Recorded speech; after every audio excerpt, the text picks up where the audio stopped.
So let's start with the second part of this chapter, consumer behavior, rural consumer behavior. हम बात कर रहे थे डिटर्मिनेंट्स की कि क्या क्या डिटर्मिनेंट्स हैं या क्या क्या फैक्टर्स हैं जो कंज्यूमर की चॉइसेस को, कंज्यूमर की परचेजेस को इन्फ्लुएंस कर सकती हैं. सबसे पहले इकोनॉमिक डिटर्मिनेंट्स. इकोनॉमिक मैंने पहले भी कहा था, जब भी इकोनॉमिक वर्ड आए तो आप इसको मनी से रिलेट करेंगे. देन सोशियो कल्चरल, हमारा सामाजिक और जो हमारा कल्चरल ढांचा है वो किस तरीके से हमें प्रभावित करता है. साइकोलॉजिकल, जो हमारे मेंटल या साइकोलॉजिकल फैक्टर हैं वो किस तरीके से प्रभावित करते हैं. देन इज पर्सनल डिटर्मिनेंट्स, जिनमें हम एज, एजुकेशन और रोल स्टेटस की बात करेंगे.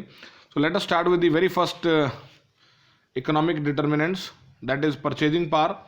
Now purchasing power is how much amount you can spend on something. Now purchasing power is directly influenced by the amount of disposable income with you. आपके पास खर्च करने के लिए कितना धन है या कितना आप कर सकते हैं, ये आपकी इनकम के ऊपर निर्भर करता है. तो सबसे पहले आपकी पर्सनल इनकम या परचेजिंग पावर कितनी है आपकी, कितना आपके पास धन है जो बेसिक ज़रूरतों को पूरा करने के बाद बच रहा है, जो आप खर्च कर सकते हैं चीज़ों पर. Then a family income. Yes, it is again a very important factor.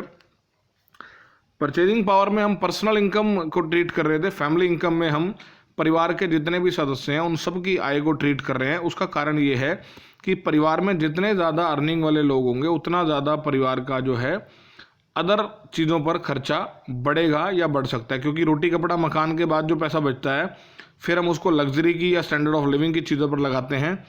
Then is consumers assets, उसके पास संपत्तियां कितनी हैं. ये पॉइंट भी इंपॉर्टेंट है, क्योंकि अगर एक व्यक्ति के पास ऑलरेडी संपत्ति है, संपत्ति से हमारा अभिप्राय ज़मीन, जायदाद और वाहनों से है.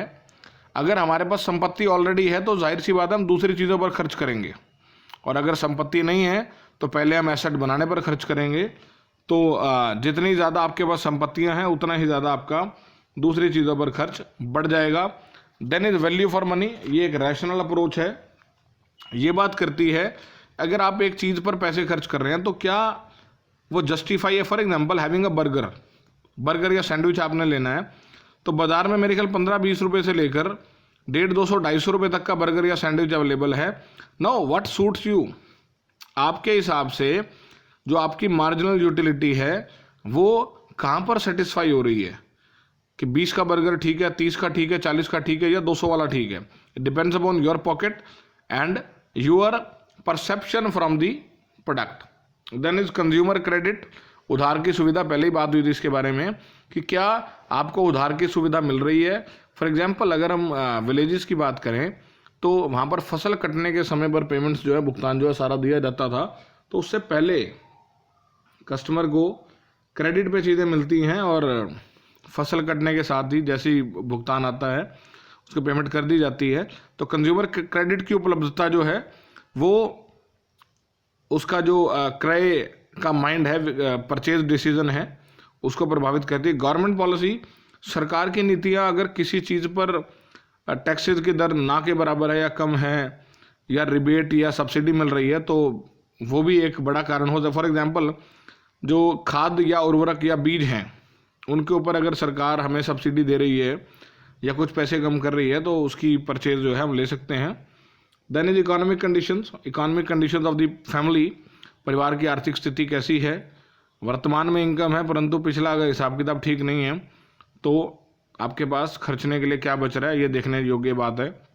डिस्क्रेशनरी इनकम, रोटी कपड़ा और मकान के बाद जो आपके पास बचा उसकी बात कर रहा हूँ, क्योंकि उसके बाद हम लोग स्टैंडर्ड ऑफ लिविंग की चीज़ें जो हैं, हमारे वाहन हैं, घर के इलेक्ट्रॉनिक गैजेट्स हैं, मोबाइल फ़ोन्स हैं, इन सब की बात करते हैं. Then is socio cultural determinants. Family, परिवार आपका एक बड़ा फैक्टर है. परिवार की ज़रूरतें मैंने अभी बात की थी. आप में से बहुत सारे जो बच्चे हैं उनके पास स्मार्टफोन है, परंतु आपके पेरेंट्स के पास एक नॉर्मल फीचर फ़ोन है. तो आपकी फैमिली का साइज़ कैसा है, इनकम एक्सपेंडिचर मॉडल कैसा है, आपके जो प्रेफरेंसेस है वो कैसी हैं, और फैमिली में लोगों के बीच में सामंजस्य कैसा है. कई बार ऐसा है चीज़ों की ज़रूरत तो है परंतु परिवार सामंजस्य से वो ज़रूरत को पोस्टपोन कर देता है। Then is reference group. Reference group वो लोग हैं जो आपको फर्दर गाइड करते हैं। जैसे हमने पीछे बात की इन्फॉर्मेशन सर्च की, तो ये वो लोग हैं जो हमें बताते हैं कि how things are and how they are not. ये हमें आगे गाइड करते हैं और कहीं ना कहीं ये हमारे मित्रों का वो समूह है जिनकी बात को हम तवज्जो भी देते हैं, जिनकी बात को हम मानते भी हैं। तो कई बार क्या होता है, आपको एक चीज़ पसंद है परंतु आपका रेफरेंस ग्रुप जो है वो मना करता है कि नहीं यार ये चीज़ अच्छी नहीं है, आप ये ना लीजिए, दूसरी लीजिए। Then is opinion leader.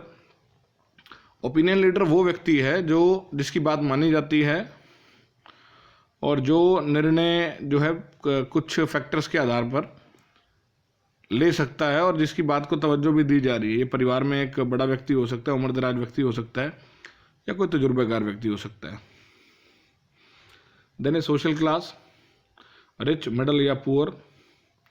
देखिए आपकी क्लास के ऊपर निर्भर करेगा कि आप किस तरह की चीज़ों पर कितना खर्चा कर रहे हैं। Then is caste and culture. Caste और कल्चर की जहाँ तक बात है, वहाँ पर हम सिर्फ उन चीज़ों की बात कर सकते हैं जो कुछ त्योहारों के साथ या कुछ मौक़ों के साथ, ख़ास मौक़ों के साथ, शादी ब्याह के साथ, जीने मरने के साथ जुड़ी हुई हैं। क्योंकि नॉर्मली अगर पैसे का फ्लो ज़्यादा है तो कास्ट कल्चर सब पीछे रह जाते हैं। भाषा का थोड़ा बहुत जो है योगदान रहता है यहाँ पर कास्ट कल्चर को इन्फ्लुएंस करने में। सोशल कस्टम, सामाजिक जो रीति रिवाज हैं, बल्कि आप इन तीनों को साथ में ले लीजिए, caste culture and social customs को, क्योंकि हम जाति विशेष की बात यहाँ पर नहीं कर सकते, क्योंकि ऐसे कोई उत्पाद नहीं है जिसका जातियों के आधार पर विभक्तिकरण हो। हाँ, उन उत्पादों का जरूर विभक्तिकरण है कि जो किसी पर्टिकुलर कम्युनिटी के यहाँ पर दुख सुख में इस्तेमाल की जाती है। ट्रेडिशंस, आपकी किस तरह की कल्चर्स हैं। फॉर एग्जांपल एक गांव में किस तरह के लोग रहते हैं, वहाँ पर किस तरह की परंपराओं का निर्वाह होता है, किस तरह के मौक़ों पर कुछ खास परंपराओं का निर्वाह होता है, ये देखने योग्य बात है। देन है साइकोलॉजिकल, जो कि आपके दिमाग से, आपके मेंटल पोजीशनिंग से जुड़ी हुई है। मोटिवेशन, मोटिवेशन है प्रेरणा, कि आपको एक वस्तु को खरीदने की प्रेरणा कहाँ से मिली। फॉर एग्जांपल स्मार्टफोन की बात करूँ, कहीं ना कहीं एजुकेशन यहाँ पर एक मोटिवेशन का काम करती है कि भाई हमें पढ़ना है या पढ़ाना है तो हमें एक स्मार्टफोन चाहिए। परसेप्शन, चीज़ों को लेके हमारा रवैया। फॉर एग्जांपल एप्पल का फ़ोन बहुत बढ़िया होता है, ये हमने मान रखा है। अब जो चला रहा है व्यक्ति वो ये कहता है कि यार इसके अंदर ये नहीं चलता, इसके अंदर वो नहीं चलता, इसमें ये दिक्कत है, इसमें वो दिक्कत है। परसेप्शन हमारी एक अवधारणा जो हमने किसी उत्पाद, किसी सेवा या किसी व्यक्ति के प्रति बनाई हुई है। इमेज, किसी वस्तु की इमेज। आपको हम याद होगा, मैंने एडास फॉर्मूला आपको बताया था। वो अटेंशन, इंटरेस्ट, डिज़ायर से होते होते ना इमेज हमारे दिमाग में बैठ जाती है। तो वस्तु की इमेज क्या है और कैसे उसको पोजीशन किया गया आपके दिमाग में। Then is attitude. एटीट्यूड आपका रवैया किसी भी चीज़ के प्रति। For example veg, non veg. अगर एक स्टोर में नॉन वेज मिलता है, मैंने बहुत सारे ऐसे लोग देखे, अगर एक स्टोर पे नॉन वेज मिलता है तो वो वहाँ जाके पानी पीना ही पसंद नहीं करते, चाहे बाकी चीज़ें कितनी अच्छी क्यों ना हो। तो आपका एटीट्यूड किसी चीज़ के प्रति। और देयर इज बिलीफ। बिलीफ, विश्वास। फॉर एग्जांपल महिंद्रा की गाड़ी या टाटा की गाड़ी या मारुति की गाड़ी या हुंडई की गाड़ी, कौन सी गाड़ी ज़्यादा मजबूत है। देखिए सब गाड़ियाँ अपनी अपनी जगह ठीक है, अपनी अपनी जगह मजबूत हैं, कोई ज़्यादा कोई कम। तो आपका बिलीफ किसके प्रति। या फिर इसमें दूसरी बात कर लें कि हीरो होंडा की बाइक और मारुति की गाड़ियाँ सस्ती पड़ती हैं, इनकी सर्विस सस्ती है, इनके पार्ट सस्ते हैं, इस तरह के belief. Then is personality. Personality है आपका how you present your self. आप सबका, हम सबका एक यूनिक वे होता है अपने आप को रिप्रेजेंट करने का, अपने आप को प्रेजेंट करने का। तो आप किस कैटेगरी में हैं। कुछ लोग ज़्यादा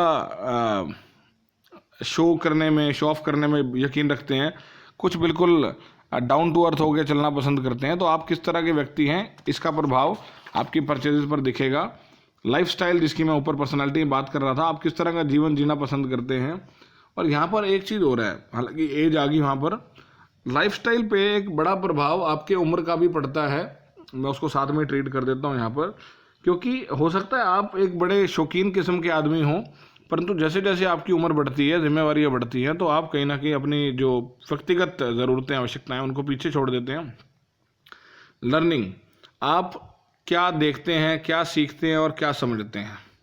फॉर एग्जांपल किसी एक पर्टिकुलर ब्रांड के साथ आपके किसी मित्र का तजुर्बा अच्छा नहीं रहा, और जब उसका तजुर्बा अच्छा नहीं था तो आप वहीं पर मौके पे मौजूद थे, तो आपकी क्या उसके बारे में एक रुख है, आपका क्या आपका वे ऑफ थिंकिंग है।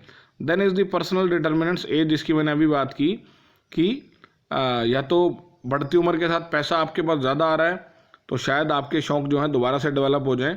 अदरवाइज ऐसा देखने में आया कि जैसे जैसे आपकी एज बढ़ती जाती है आप चीज़ों को लेके ज़्यादा ठहराव की स्थिति में आ जाते हैं। एजुकेशन, आपकी शिक्षा का स्तर क्या है। देखिए, शिक्षा आदमी को रैशनल बनाती है और शिक्षा जीवन में एक स्टेबिलिटी लेके आती है।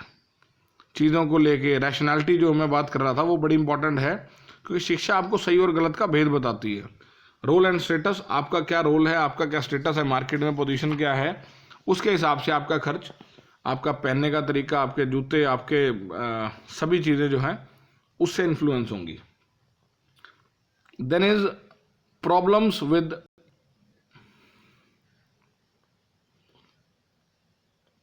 The rural consumer behaviour. अब समस्या सबसे बड़ी तो ये है कि ये एक नॉन टेंजिबल चीज़ है और आप इसको देख के अनुमान नहीं लगा सकते, क्योंकि किसी व्यक्ति के अंदर क्या छिपा हुआ है क्या नहीं छिपा हुआ ये आप कभी भी जज नहीं कर सकते। कॉम्प्लेक्सिटी सबसे पहला पॉइंट, सबसे मुश्किल एक किसी भी व्यक्ति को, चाहे हम अपने पार्टनर की बात करें, अपने दोस्त की बात करें, आप किसी भी व्यक्ति के अंदर तक झांक के उसकी जो इंटरप्रिटेशन है वो नहीं कर सकते। देन इज फैक्टर्स इन्फ्लुएंसिंग, हर व्यक्ति को जो उसकी परचेज डिसीजन है उसको प्रभावित करने वाले तत्व तो अलग अलग हैं, सभी के अपने व्यक्तिगत कारण है, व्यक्तिगत वजह हैं। किसी के इकोनॉमिक रीजन्स हैं, किसी के सोशियो कल्चरल रीजन्स हैं, किसी के फाइनेंशियल नॉन फाइनेंशियल रीजन्स हैं, और इस तरह के रीजन सबके अलग अलग हैं। तो आप ऐसा संभव नहीं है कि सभी को एक ही थाली में तोल दें। लो लेवल ऑफ एजुकेशन, देखिए एजुकेशन कुछ चीज़ों का बिकना बहुत, एजुकेशन का कम होना बल्कि कुछ चीज़ों का बिकना बहुत आसान बनाती है, बल्कि और कुछ चीज़ों का बिकना बहुत ही मुश्किल बना देती है। तो डिपेंड करता है कि आपको चीज़ों के बारे में कैसे बताया जा रहा है। लैक ऑफ अवेयरनेस, ग्रामीण क्षेत्रों में खास तौर पे सोशल मीडिया से डिस्कनेक्टिविटी एक बड़ा इशू है। देखिए, जो युवा वर्ग है वो तो आपका संपर्क में आ गया, परंतु फिर भी बहुत सारे लोग जो हमारे उम्र दराज साथी हैं वो कहीं ना कहीं इनसे दूर हैं। ह्यूज डाइवर्सिटी, डाइवर्सिटी का मतलब है कि कोस कोस पे कहते हैं, कोस कोस पे पानी बदलता है हमारा, तो कोस कोस पे व्यवहार भी बदलता है, कोस कोस पे ज़रूरतें बदलती हैं, और कोस कोस पे ओढ़ने पहनने का ढंग, भाषा, जात सब बदल जाता है। तो डाइवर्सिटी बहुत है और ये एक बड़ी समस्या है रूरल मार्केटिंग में। वेरियस बाइंग मोटिव्स, हम किस वजह से खरीद रहे हैं ये भी एक बड़ा फैक्टर है। अगर हमारी व्यक्तिगत परचेज है तो हमारे जो सोचने हैं समझने के तरीके हैं वो अलग रहेंगे। अगर वो हमारा पारिवारिक एक मसला है तो हम शायद अब दूसरे तरीके से सोचेंगे। एवर चेंजिंग बिहेवियर, हमारा जो व्यवहार है वो निरंतर बदलता रहता है। आप अपना और हमारा भी उदाहरण ले सकते हैं कि जब तक आप एक पर्टिकुलर एज ग्रुप में थे कुछ चीज़ें आपको ज़्यादा प्रभावित करती थी, उसके बाद जब आप थोड़े से बड़े हुए उन चीज़ों के प्रति आपका रुझान कम हो गया और दूसरी चीज़ों के प्रति बढ़ गया। देन नो रिजिड रूल, खरीदने को लेके, परचेज डिसीजन को लेके कोई भी रिजिड मतलब स्थायी या स्थिर कोई रूल नहीं है। आपका डिसीजन किसी भी बात से, कई बार क्या है, दुकानदार का आपको व्यवहार बहुत अच्छा लगा, प्रोडक्ट अच्छा नहीं लगा पर व्यवहार बहुत अच्छा लगा और आपने ले लिया। डिफरेंट प्रेफरेंसेस, सभी लोगों की जो प्रेफरेंसेस हैं, प्रायिकताएं हैं वो अलग अलग हैं। कोई व्यक्ति किस फैक्टर से इन्फ्लुएंस होकर खरीदता है, कोई किसी दूसरे फैक्टर से इन्फ्लुएंस होकर खरीदता है।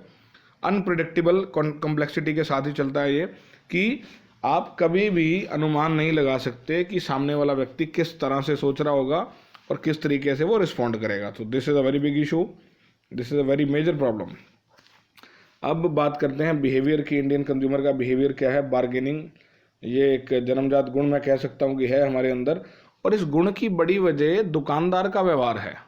ये एक रेसिप्रोकल या कह लो कि जो उल्टा पड़ता है वो है, क्योंकि अगर एक दुकानदार ने कह दिया कि फिक्स रेट है तो फिर उससे कोई बार्गेनिंग नहीं करता। अगर आप हमारे सामने किसी से बार्गेनिंग कर रहे हैं या आपने लोगों को देखा है कि वो इस तरह की बात करके, छोटी छोटी बात करके कुछ पैसे बचा लेते हैं, तो आपको लगता है कि यार अगर सामने वाला बचा सकता है तो मुझे क्या एतराज़ है या मुझे क्या दिक्कत है। There is price consciousness. Price consciousness का मतलब है कि जो इंडियन कंज्यूमर है या रूरल कंज्यूमर है, कहीं ना कहीं मूल्य को लेके, वस्तु के मूल्य को लेके वो ज़्यादा कॉन्शियस रहता है, और ये उसका अधिकार है, रहना भी चाहिए, किसी वस्तु के ज़्यादा पैसे ना दिए जाएं या ना लिए जाएं उससे, इस तरह की चीज़ों को लेके वो ज़्यादा अवेयर है। Then is brand consciousness. TV या विज्ञापनों ने ब्रांड कॉन्शियसनेस को जन्म दे दिया और आज की डेट में जो कंज्यूमर है वो ब्रांड्स को लेके काफ़ी ज़्यादा अलर्ट और अवेयर है। Then is complaining. कुछ हद तक आप इसको कह सकते हैं कि हम चीज़ों के लिए जो है ना एक बड़ा ही एक्सट्रीम एक्सपेक्टेशन लेवल जो है उसको फॉर्म कर लेते हैं और कई बार वो जो है खरा नहीं उतरता। Then is role of women. It is very important again, क्योंकि इंडियन फैमिली जो फैमिली स्ट्रक्चर है उसमें जो पुरुषों का रोल था that is basically to go to the shop और whatever business they are involved, और उसके बाद जो घर से संबंधित निर्णय थे that was with the women itself. तो महिलाओं का रोल इम्पॉर्टेंट था, है, और शायद उनका जो पैटर्न है परचेज का या सेविंग का वो अभी भी वर्थ स्टडिंग है। देन कंजम्पशन पैटर्न, चीज़ों का इस्तेमाल आप किस तरीके से कर रहे हैं। फॉर एग्जांपल FMCG है तो आप रूटीन में उसको इस्तेमाल कर रहे हैं, रूटीन में आप उसको इस्तेमाल कर रहे हैं, परंतु अगर ड्यूरेबल है या नॉन ड्यूरेबल है तो उसका जो परचेजिंग पीरियड है या कंजम्पशन पीरियड है वो शायद एक्सटेंड हो जाता है। तो डिपेंड करता है आपका प्रोडक्ट कैसा है, और अगर ये ड्यूरेबल आइटम है तो शायद उसके लिए आप कुछ एक्स्ट्रा अमाउंट ऑफ मनी भी पे कर सकते हैं। Then guarantee and warranty. Yes, again it is a psychological term. अगर एक वस्तु के साथ उसकी 10 या 12 साल की गारंटी वारंटी है तो वो आपके लिए एक पॉजिटिव अपील करती है।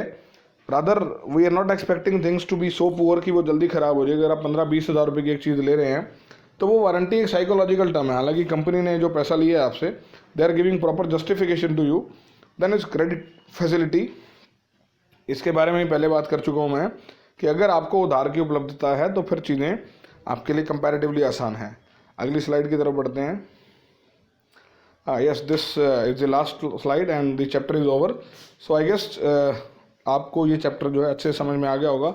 इन केस एनी क्वेरी आप ईमेल पे या फ़ोन पे मुझसे संपर्क कर सकते हैं। Thank you so much, have a good day.